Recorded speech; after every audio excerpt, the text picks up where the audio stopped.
Сан Антонио, на езерото Маджоре,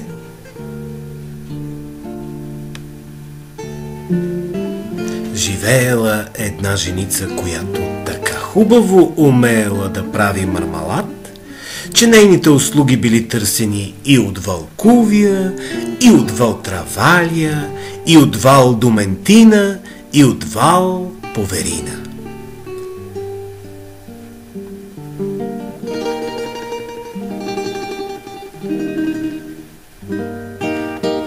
Хората пристигали от всички долини, когато настъпвал сезонът.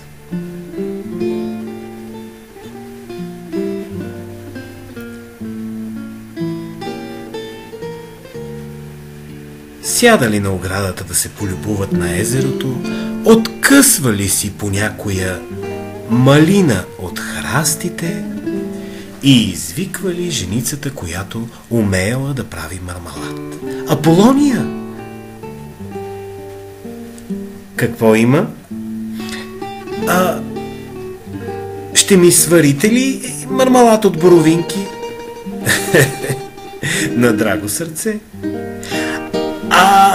Ще ми сварите ли един хубав мармалад от сини сливи? Веднага. Тази женица Аполония имала просто златни ръце и правила най-вкусните мармалади в областта на Варезе и на кантона Тичино. Веднъж при нея дошла една много стара жена от Аркомеджа, толкова бедна, че за да си направи мармалад нямала дори кесия с зарзали и затова, като идвала по пътя, си напълнила престилката с зрял лук. Аполония, ще ми направите ли мармалад? От лук? Нямам друго. Добре, ще опитам. И Аполония така се постарала, че от зрелия лук направила чуден мармалад. Друг път тази женица от Аркомеджа не намерила дори и лук, защото лука бил свършил. Затова пристигнала с престилка пълна с коприва. Аполония, ще ми направите ли мармалад? От коприва? Не намерих друго. Добре, ще видим какво ще излезе. И Аполония взела копривата, сложила захар, сварила както си знаела и направила мармалад да си оближеш пръстите, защото тази женица Аполония имала златни и сребърни ръце и би могла да направи мармалад и от камъни.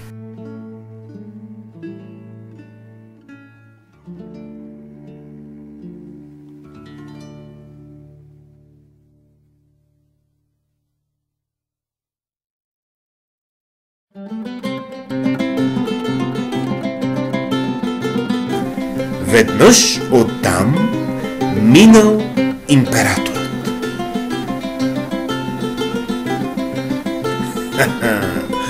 Поискал да опита и той от мармалада на Аполония.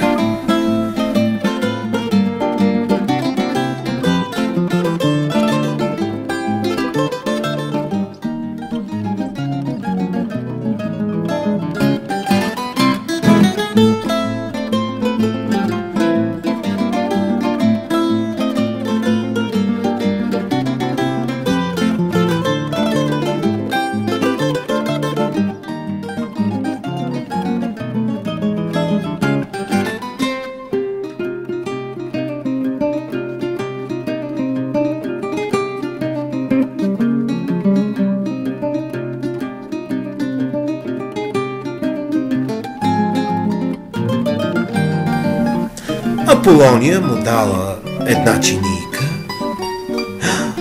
но императорът след първата лъжичка направил гримаса, защото вътре била паднала една муха. Отвращаване, казал императорът. Но ако мармаладът не беше вкусен, мухата нямаше да падне вътре, казала Аполония. Но императорът вече се бил ядосал и наредил на войниците си да отрежат ръцете на Аполония. Тогава хората се разбунтували и пратили да му кажат, че ако отреже ръцете на Аполония, те ще му отрежат короната заедно с главата, защото глави за императори се намират под път и над път, но ръце като на Аполония са много по-ценни и по-редки. И императорът трябвало да си обере